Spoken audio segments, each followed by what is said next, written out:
Certo, Alexander. Vamos falar sobre o que está acontecendo na Ucrânia. Vamos fazer uma atualização sobre o que está acontecendo nas linhas de frente. Claro, temos a principal batalha, que é o que está acontecendo no Donbass, e depois temos a batalha em Kharkiv, que é um espetáculo secundário, mas ainda assim atrai mais atenção. O que está acontecendo em Kharkiv? Então, por onde devemos começar? Kharkiv ou Donbass? Where should we begin? Kursk or Donbass? Well, I'm going to actually make a general point, which is that I think that Bem, vou fazer um ponto geral, que é que acho que muitos comentaristas ocidentais, e até alguns comentaristas dos lados russo e ucraniano, estão sendo deixados para trás pelos eventos. A verdade crítica sobre os eventos é que acho que eles ainda imaginam que esta é uma guerra sendo travada por dois exércitos aproximadamente comparáveis. Claro, os russos sempre tiveram superioridade em material. Os ucranianos, no entanto, tinham ativos materiais próprios. Em vários momentos da guerra, eles superaram os russos em número. Isso agora é geralmente aceito. Acho que muitas pessoas ainda acreditam nisso e ainda pensam que essas batalhas que ocorrem em toda a Ucrânia são batalhas entre dois exércitos aproximadamente análogos.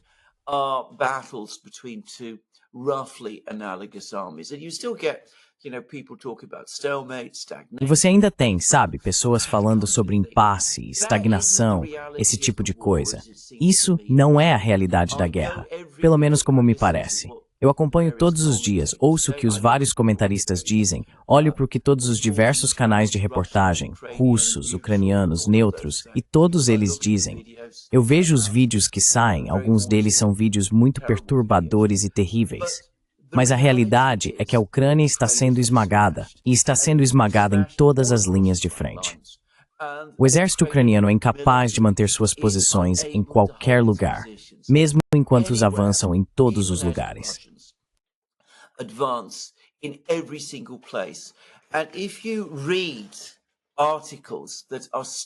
E se você ler artigos que estão começando a aparecer nas margens da mídia ocidental, houve um artigo muito interessante, por exemplo, sobre a situação na área de Pokrovsk, que apareceu outro dia no site da BBC.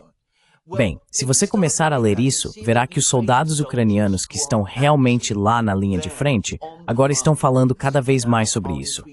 E eles estão falando sobre isso onde quer que estejam. Os russos estão avançando em todos os lugares. Os ucranianos estão tentando contê-los. Eles estão tentando fazer isso com cada vez menos homens a cada dia. Esses homens estão ficando cada vez mais cansados a cada dia. Os soldados mobilizados que estão trazendo para a batalha estão ou fugindo ou morrendo em combate.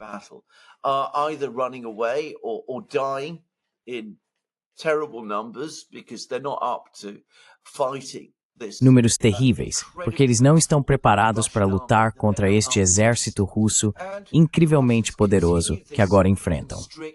E os russos continuam com essa política de constrição que vem conduzindo, basicamente, desde o outono de 2022, que é atacar em todos os lugares. Eles atacam o tempo todo. Eles aumentam a pressão o tempo todo. E você vê as lacunas aparecerem em todos os tipos de lugares. E os ucranianos deslocam uma reserva de um lugar para outro, onde quer que possam, para tentar tapar esses buracos que os russos abrem. Mas sempre pagam um preço cada vez maior por fazer isso. Então eu queria fazer esse ponto geral. Estamos muito mais perto do fim do que acho que muitas pessoas no Ocidente, especialmente, entendem.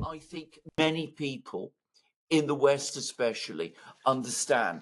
I think the Ukrainians understand it, by the way. I think certain comments. Acho que os ucranianos entendem isso, aliás. Acho que certos comentários que Zelensky acabou de fazer em uma entrevista mostram que, em algum nível, até ele entende isso. Mas acho que esse é o quadro geral da guerra. Agora, vamos começar com Kherson, porque, claro, essa foi a grande ofensiva que os ucranianos lançaram, que iria virar o jogo contra os russos. Forçar os russos a desviar um grande número de tropas de Donbass, talvez, como eu acredito, capturar a usina nuclear de Kherson e criar uma grande crise para os russos. Bem, a resposta direta é que tudo está desmoronando. Os russos pararam a ofensiva. Nunca foi muito longe. Não chegou nem perto da usina nuclear. Os russos fazem o que sempre fazem. Eles se estabeleceram, criaram suas linhas fortificadas, plantaram milhares de minas, enviaram forças especiais, e as forças especiais começaram a abater os soldados ucranianos, que foram cortados de suas linhas onde quer que estivessem.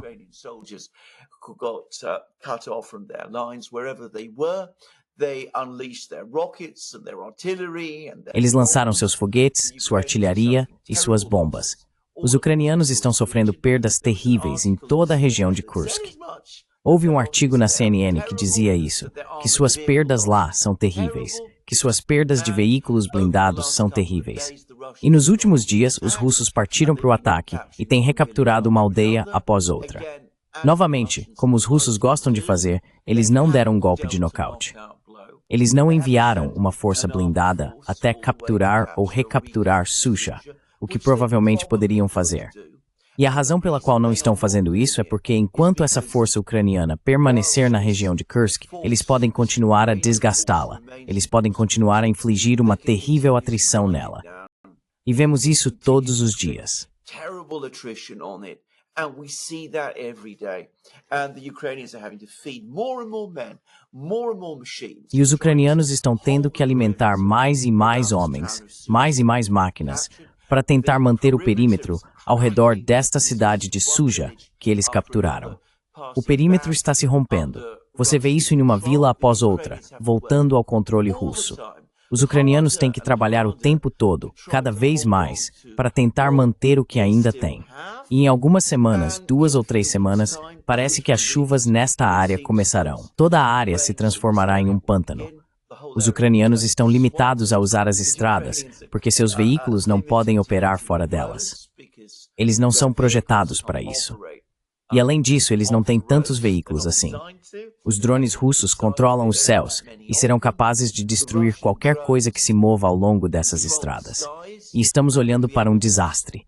Estamos olhando para um desastre militar absoluto. And we're looking at a debacle. And we're looking at an absolute military disaster. And Zelensky is now E complaining. Zelensky agora está reclamando que queria reconstituir 14 brigadas. Ele não tem equipamento suficiente. Eles só conseguiram recriar parcialmente 4. E mesmo essas, aparentemente, não estão em condições particularmente boas. De qualquer forma, isso é Kursk. Mas nas outras partes das linhas de frente está igualmente ruim. Os russos estão gradualmente limpando a área ao redor de Vuhledar. Aparentemente, esta manhã vi os relatórios, eles capturaram 2 importantes minas de carvão com suas pilhas de escória perto de Vuhledar. Isso significa que Vuhledar está de fato cercada. Esta é uma importante cidade fortificada que os ucranianos controlavam.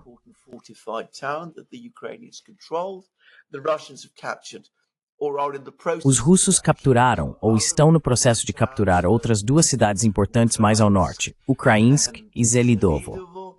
Um soldado ucraniano disse à BBC que eles estão sendo cercados em todos os lugares porque seu comando não os deixa recuar quando deveriam recuar. Assim, os ucranianos estão sofrendo perdas dessa forma. Eles não têm homens suficientes para manter todas as suas posições em Pokrovsk e na área ao redor de Pokrovsk. Eles estão sendo desgastados pelos russos lá. Eles estão sendo desgastados pelos russos em outra cidade mais a leste, chamada Toretsk, onde os russos penetraram profundamente.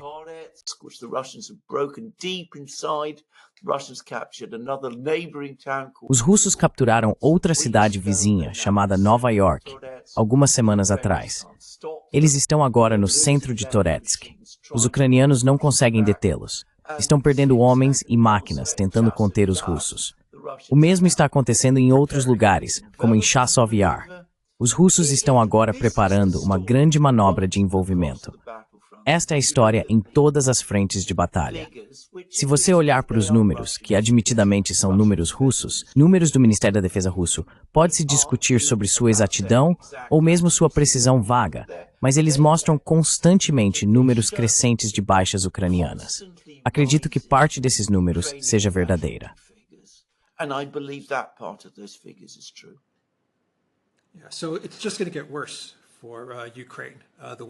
Então vai piorar para a Ucrânia. O inverno está chegando. O grande medo que o Ocidente coletivo tem, e eles admitiram isso, é que a Rússia decida eliminar permanentemente a infraestrutura de energia, a rede elétrica da Ucrânia, o que a Rússia está, sem dúvida, em posição de fazer, e provavelmente poderia fazê-lo muito rapidamente, talvez com alguns ataques. Eles sabem exatamente o que atingir, e isso efetivamente seria o fim da eletricidade da Ucrânia. Para a Europa, o grande medo é que isso possa levar a uma enorme crise migratória. Patriotas não estão em lugar nenhum, ou não são fornecidos. Isso agora foi admitido pela Holanda. Eles disseram: This has now been admitted by the Netherlands. They've said that they were going to give Patriots to Ukraine, but they just don't have. eles iam enviar Patriots para a Ucrânia, mas simplesmente não têm as peças componentes. As peças componentes de outros países não foram entregues a eles. Não haverá mísseis Taurus de longo alcance. Scholz está correndo pelo mundo tentando obter aprovação para lançar ataques de mísseis de longo alcance na Rússia. Mas isso ainda não vai acontecer para acabar com o conflito ou inclinar a balança a favor da Ucrânia. E a situação econômica na Ucrânia continua a piorar. E o dinheiro no Ocidente coletivo continua a secar. Então, o que você acha de tudo que acabei de dizer? As coisas estão ruins agora, mas vão piorar muito para a Ucrânia. Much worse going forward for Ukraine. Absolutely, and the Russian military is going to get much more powerful over the next Absolutamente. E o exército russo vai se tornar muito mais poderoso nos próximos meses, porque eles têm várias centenas de milhares de homens que estão passando por treinamento no momento. Eles estarão totalmente treinados até o final do ano. As fábricas de armamentos russas estão a todo vapor, produzindo mais máquinas, mais artilharia o tempo todo. As tentativas do Ocidente de aumentar sua produção de artilharia foram um fracasso retumbante. Vamos encobrir com um véu de caridade as tentativas do presidente Pavel de encontrar projéteis no mercado internacional de armas. Tudo falhou. Tudo está desmoronando. Agora, os próprios ucranianos estão presos em uma armadilha porque rejeitaram negociações com os russos em março-abril de 2022. Eles foram persuadidos pelas potências ocidentais a não chegar a nenhum tipo de acordo com os russos.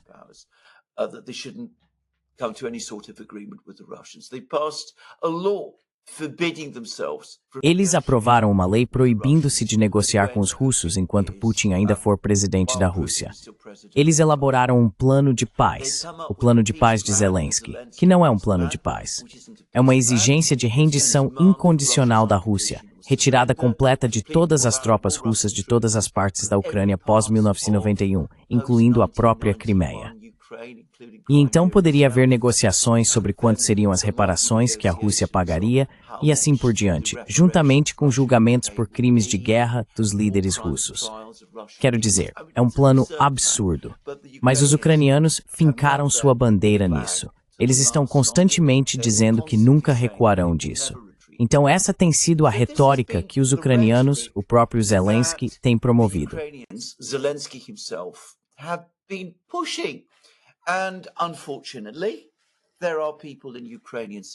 E, infelizmente, há pessoas na sociedade ucraniana que estão absolutamente empenhadas em perseguir esses objetivos maximalistas. Então, a coisa lógica para a Ucrânia fazer na situação em que se encontra agora é fazer o que os finlandeses fizeram, por exemplo, na primavera de 1940, quando se encontraram em guerra com a União Soviética. Eles conseguiram alguns sucessos no início, mas depois ficou claro que iriam perder e perder de forma catastrófica. Naquele momento, os finlandeses entenderam que iriam perder a guerra. Eles disseram aos russos: "Entendemos que vamos perder a guerra. Queremos buscar a paz." Um armistício foi alcançado e negociações ocorreram. Os finlandeses tiveram uma quantidade significativa de território, mas o país e a nação sobreviveram. But the country and the nation survived. That would be the obvious and logical thing for the Ukrainians. Isso seria a coisa óbvia e lógica para os ucranianos fazerem agora. Mas eles se colocaram em uma situação complicada. Eles não podem fazer isso. Se tentarem, acabamos de receber outro aviso esta manhã de um ativista ucraniano ligado às brigadas nacionalistas, de que se fizerem qualquer concessão, mesmo ao ponto de concordar com pequenos cessar-fogos com os russos em vários lugares, Por que os russos concordariam com pequenos cessar-fogos é outra questão. Mas de qualquer forma, até mesmo a menor concessão vai provocar uma reação feroz dessas forças dentro da Ucrânia, que permanecem comprometidas em alcançar a vitória e que dão toda a impressão de preferir uma derrota total ao que considerariam uma rendição vergonhosa. Então, a Ucrânia está em uma situação complicada.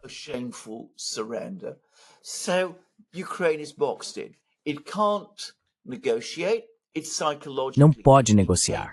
É psicologicamente incapaz de negociar. Zelensky sabe que sua própria posição política desmoronaria se ele começasse a negociar. Então ele não pode fazer isso.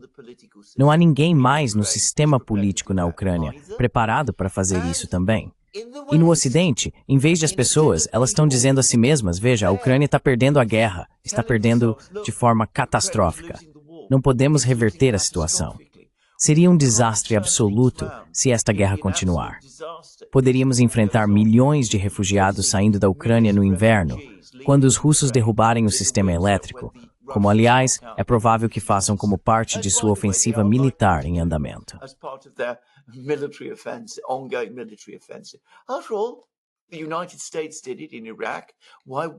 Afinal, os Estados Unidos fizeram isso no Iraque. Por que os russos não fariam isso na Ucrânia? Então, em vez de o Ocidente tentar formular algum tipo de proposta, uma que passe por cima dos ucranianos, e diga aos russos, vamos conversar, vamos sentar, vamos negociar, vamos elaborar algum tipo de ideia de como poderíamos satisfazer suas necessidades, mas também preservar algo da Ucrânia. Temos os líderes ocidentais correndo por aí, debatendo se devem realizar mais ataques de mísseis de longo alcance contra a Rússia, o que não vai conseguir nada além de provocar os russos. Então, é uma situação terrível, e todos se colocaram no Ocidente e na Ucrânia nessa armadilha da qual não parece haver saída.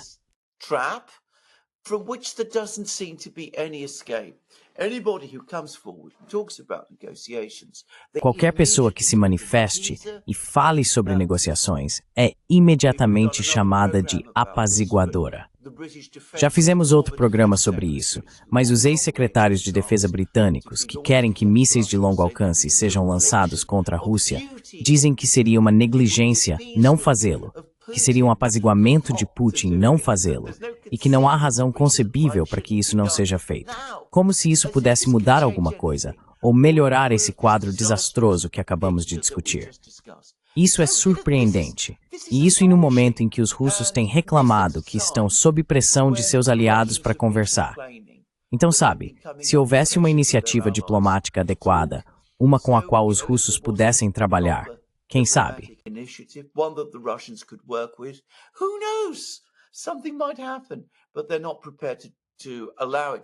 Algo pode acontecer, mas eles não estão preparados para permitir que isso aconteça, porque concordar em fazê-lo resultaria em recriminações e admissões de que erros foram cometidos. Podem haver sérias questões sobre as decisões tomadas em fevereiro e março de 2022 e sobre algumas das decisões anteriores tomadas ao longo de 2021, quando os russos estavam buscando algum tipo de resultado negociado para a crise antes mesmo de a luta começar. Eles não estão preparados para fazer isso. Então estamos presos. E em vez disso, as pessoas mantêm a ficção de que há dois exércitos equivalentes lutando entre si na Ucrânia. Bem, isso não é o caso de forma alguma. Pode ter sido uma vez, mas certamente não é o caso agora.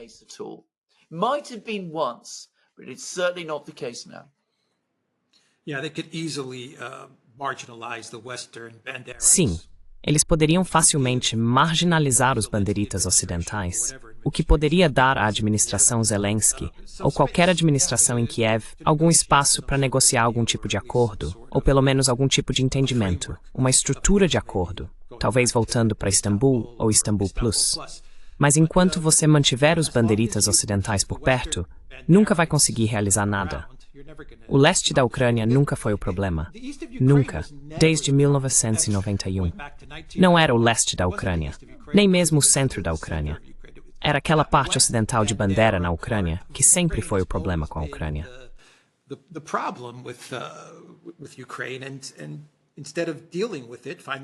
E em vez de lidar com isso, encontrar uma maneira de lidar com isso, eles lhes dão mais poder. O Ocidente coletivo lhes deu mais poder e mais autoridade. O que você acha disso, do que acabei de dizer? E qual é o plano de vitória de Zelensky? Tenho a sensação de que não há plano de vitória. Ele está inventando à medida que avança. Ele não tem ideia de qual plano de vitória está tentando montar. Ou pelo menos, o plano de vitória dele agora, na minha opinião, consiste em obter ataques de mísseis de longo alcance e manter Kherson. Acho que é basicamente tudo que ele sabe sobre um plano de vitória no momento. That's pretty much all he knows about a victory plan right now. What are your thoughts there? Well, let's deal with the first thing first. Quais foram seus pensamentos sobre isso? Bem, vamos lidar com o primeiro ponto, porque você está absolutamente certo ao dizer que a totalidade da segurança ocidental e da política externa pode ser refém de um veto exercido por algumas pessoas francamente não muito equilibradas em Lvov. É incrível, mas é isso que conseguimos. Demos a essas pessoas na Ucrânia Ocidental e aos vários regimentos nacionalistas, você sabe, Azov, Aidar, todos eles, um veto efetivo sobre o que o Ocidente pode fazer. Porque o Ocidente diz que não pode haver negociação sem a Ucrânia. E essas pessoas agora têm um grau extraordinário de poder dentro da própria Ucrânia. Então não haverá nenhuma negociação por parte da Ucrânia. Negotiation by Ukraine. So if they're stopping negotiations. Então, se eles estão interrompendo as negociações pela Ucrânia, e se o Ocidente diz que não pode haver negociações sem a Ucrânia, então não haverá negociações. Vamos acabar em uma derrota completa. Agora, isso é bizarro. Isso é extraordinário. E voltando no tempo, não é o que os historicamente já fizeram. Os Estados Unidos não se deixaram ser colocados em uma posição onde não pudessem negociar com os norte-vietnamitas porque os sul-vietnamitas não gostavam. Os Estados Unidos negociaram com os norte-vietnamitas, negociaram com outras pessoas ao redor do mundo também. Nunca se deixaram ser reféns de seus aliados, ou neste caso, seus proxies, da maneira que tem sido em relação à Ucrânia.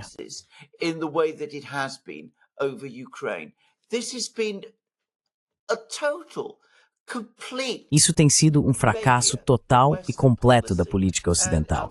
E lamento insistir nesse ponto. É novamente um sinal de quão mal a atual administração em Washington tem lidado com as coisas. Quando dizemos que, em termos de política externa, esta é a pior administração de política externa que posso lembrar, é verdade. Nenhuma outra administração teria permitido que os Estados Unidos ficassem presos dessa maneira. E talvez, apenas possivelmente, a próxima administração, se for liderada por Trump e Vance, possa se desvencilhar dessa posição impossível. Pelo menos, eles estão falando sobre um plano, mesmo que você possa imaginar que os russos possam ter algumas preocupações sobre isso.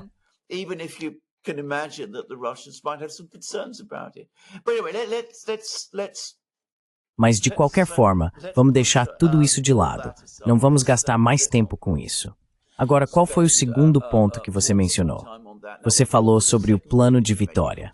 Qual foi a sua percepção sobre o plano de vitória? Não há um plano de vitória. Novamente, eu estava ouvindo essa entrevista que Zelensky deu e ele disse, sabe, absolutamente, ele tem um plano de vitória. E o plano de vitória vem em 5 partes. E quando ele começou a discutir quais eram essas várias partes, é exatamente o mesmo que todas as coisas que estão acontecendo no momento. O que ele quer são mais armas.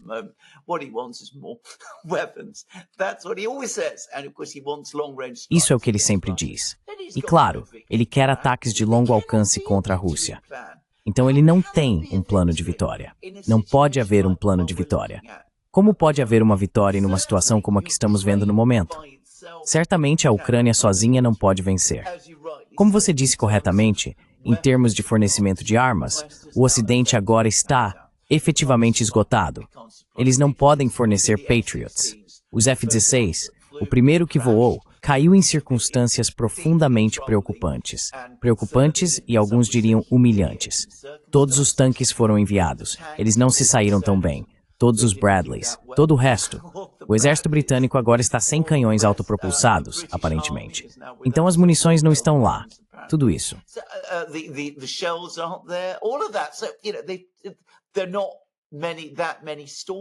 Então, sabe, não há tantos Storm Shadows restantes, porque a maioria deles já foi usada.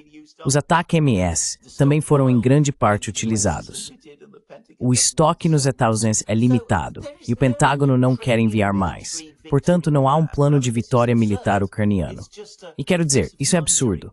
É apenas um truque verbal que Zelensky está inventando. Ele está apresentando um gráfico, um mapa, que mostra várias instalações russas que estariam dentro do alcance de ataque de mísseis Storm Shadow.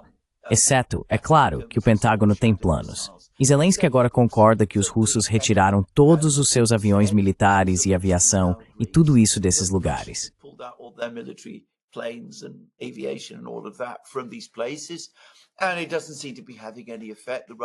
E não parece estar tendo nenhum efeito. Os russos ainda podem bombardear e realizar ataques em qualquer lugar que queiram na Ucrânia. Então não há um plano de Zelensky, como você corretamente disse. Ele improvisa à medida que avança, muda e se altera a cada relato. Em um momento envolve cessar fogos locais, no momento seguinte não. Não há um plano de paz ou plano de vitória de Zelensky. O verdadeiro plano de vitória de Zelensky é encontrar alguma maneira de arrastar os Estados Unidos para a guerra. Porque a menos que ele faça isso, ele vai perder. Se você acompanhou sua última entrevista, ele sabe disso. Ele tem que tentar encontrar alguma maneira de fazer com que os Estados Unidos se comprometam com uma guerra contra a Rússia, porque caso contrário, ele está perdido.